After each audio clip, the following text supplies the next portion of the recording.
السلام علیکم ورحمۃ اللہ وبرکاتہ۔ امید ہے کہ آپ سب حضرات خیریت سے اور عافیت سے ہوں گے۔ اللہ پاک آپ کے مال جان میں برکت نصیب فرمائے، آمین آمین۔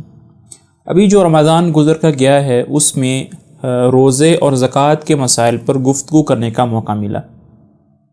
کچھ مسائل پر میں نے تفصیلاً بات کی ویڈیوز بنانے کا مقصد یہ ہے کہ ہم اللہ پاک کے احکامات کو آپ صلی اللہ علیہ وسلم کی سنت پر ادا کر سکیں۔ اعمال کی قیمت اسی وقت لگتی ہے، اعمال اسی وقت قبول ہوتے ہیں جب اس کو سنت کے مطابق ادا کیا جائے۔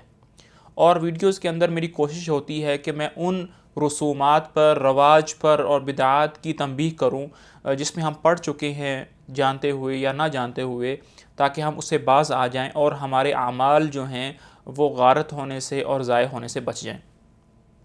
کچھ ہفتوں کے بعد قربانی کا ایک عظیم عمل آنے والا ہے، تو سوچا کیوں نہ کہ ان مسائل پر اور فضائل پر ویڈیو بنائی جائے تاکہ ہم قربانی کے عمل کو سنت پر ادا کرنے والے بن جائیں اور ساتھ ساتھ ہمیں اپنے دین کا علم بھی حاصل ہو۔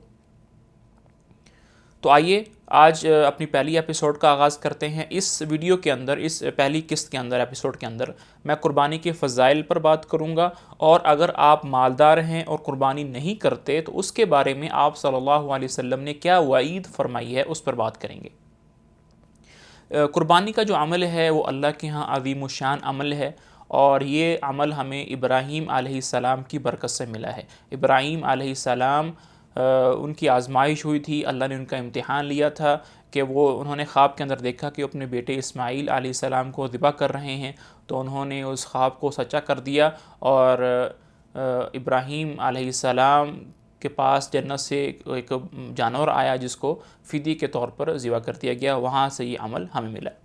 آپ صلی اللہ علیہ وسلم بھی قربانی کا بہت زیادہ اہتمام فرمایا کرتے تھے، ہر سال قربانی فرماتے تھے۔ حضرت انس رضی اللہ تعالی عنہ سے صحیح البخاری کے اندر یہ روایت مروی ہے، آپ فرماتے ہیں ضحى النبي صلی اللہ علیہ وسلم بکبشین املحین اقرنین ذبحهما بیدہ وسمى وکبر الی آخر الحدیث، کہ آپ صلی اللہ علیہ وسلم دو جانور ذبح کرتے تھے جو سفید اور کالے رنگ کے ہوتے تھے، اور اپنے ہاتھ اور اپنے دست مبارک سے ذبح فرماتے تھے، اللہ کا نام لیتے تھے، تکبیر پڑھتے تھے، اور آخری حدیث جیسے کہ آگے آئے گی۔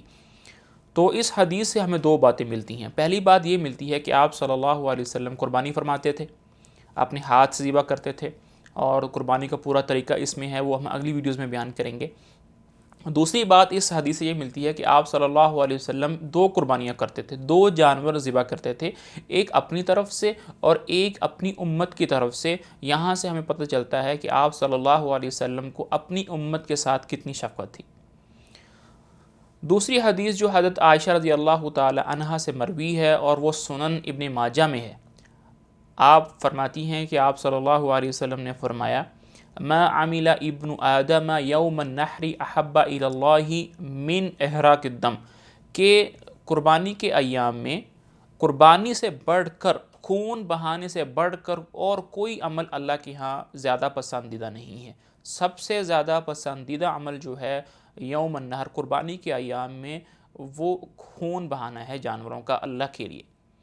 وَإِنَّهُ لَيُؤْتَى يَوْمَ الْقِيَامَةِ بِقُرُونِهَا وَأَشْعَارِهَا وَأَظْلَافِهَا، کہ قربانی کا جانور اس کو قیامت کے دن لایا جائے گا اپنے بالوں کے ساتھ، پاؤں کے ساتھ اور سینگوں کے ساتھ، کہ نامہ اعمال کے اندر وزن پیدا کیا جا سکے۔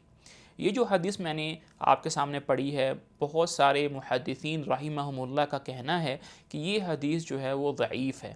ضعیف حدیث کیا ہوتی ہے اور اس کا کیا حکم ہوتا ہے، وہ ویڈیو کے آخر میں بیان کروں گا۔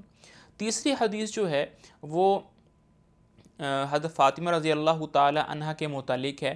آپ صلی اللہ علیہ وسلم نے فرمایا کہ یا فاطمہ قومی الی اضحیتک فاشہدیہا، کہ اے فاطمہ جاؤ جہاں تمہارا جانور ذبح ہو رہا ہے، تمہاری قربانی کا جانور جہاں ذبح ہو رہا ہے وہاں جاؤ، وہاں پر دیکھو، قربانی ہوتے ہوئے دیکھو۔ فَإِنَّ لَكِ بِأَوَّلِ قَطْرَةٍ تَقْطُرُ مِن دَمِهَا يُغْفَرُ لَكِ مَا قَدْ سَلَفَ مِن ذُنُوبِكِ، کہ جیسے ہی جانور ذبح کیا جاتا ہے، پہلا قطرہ زمین پر گرنے سے ہی پچھلے سارے گناہ تمہارے معاف ہو جائیں گے۔